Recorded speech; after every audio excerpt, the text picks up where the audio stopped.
banget sama film saya. Yang pertama saya bawa VCD 20 tahun yang lalu. Wah.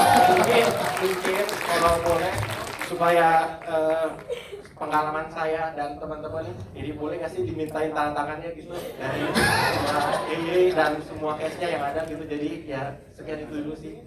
Oke. Boleh. Yang pertanyaan kedua dulu deh. Boleh kita tanda tangani nanti? Boleh nanti kita pinjem ya CD-nya ya, nanti diambil, nanti ditandatangani. Sekarang boleh jawabannya Mbak Mira dan Mas Riri, silakan. Mungkin saya menjawab yang bagian orang hutan ya.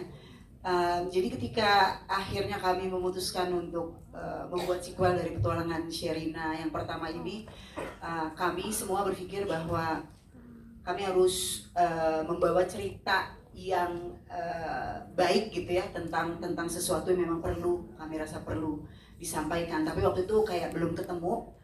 Dalam proses kami ngobrol-ngobrol itu, Sherina bilang dia harus pergi ke Kalimantan. Dia bilang, saya mau ini nih pelepas liaran orang hutan gitu. Saya bilang, gimana tuh Sher gitu. Terus Sherina menceritakan dia adalah salah satu kayak duta ya, bantu sebuah institusi yang namanya BOSF atau Borneo Orang Hutan Survival Foundation. Dan saya sama Riri langsung bilang, Sher, kita boleh ikut nggak? Gitu. Sherina langsung, bener, gak gampang loh gitu, perjalanannya nih katanya susah banget gitu. Dan saya sama Riri, bisa, pasti bisa.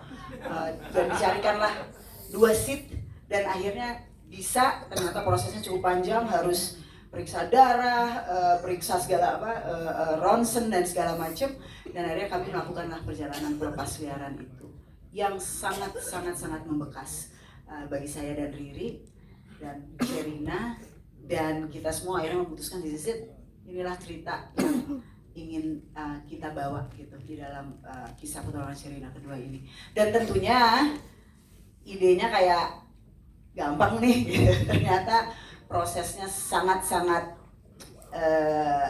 cukup kompleks. Nanti mungkin Riri bisa membantu, dan itu sebabnya juga ada yang namanya Mandy Marahimin di sini dari Talamedia, karena saya bilang ini produksinya bakal ribet banget kalau saya nggak punya co-producer yang bisa membantu produksi ini. Saya bisa setengah mati, jadi saya dibantu banget sama Mandy untuk mengurus semua urusan hutan. Luar biasa banget. Dan tentunya proses penulisan sejak awal kami sangat hati-hati sekali, sangat memperhatikan sekali bagaimana menjaga welfare individu-individu orang hutan ini yang memang tentunya harus dilindungi dan harus dijaga, tapi di saat yang sama penting untuk juga diberikan suara dalam kisah ini gitu. Jadi mungkin Riri bisa menambahkan selebihnya, kompleksitasnya dan lain-lain. Iya, melibatkan banyak sekali diskusi dan konsultasi dan supervisi dari pihak yang memahami betul bagaimana bekerja dengan orang hutan. Kalau teman-teman melihat ada proses pelepas liaran, itu betul-betul hanya 1 kali pelepas liaran. Jadi kami tidak mungkin kalau kita bikin adegan kita melepaskan terus dia diambil lagi kemudian take 2 gitu. Itu sama sekali tidak ada di film ini. Semuanya dipersiapkan sangat detail supaya tidak ada resiko sedikit pun kepada orang hutannya. Dan banyak sekali yang kami memang mencoba menjaga supaya otentisitasnya tetap terasa.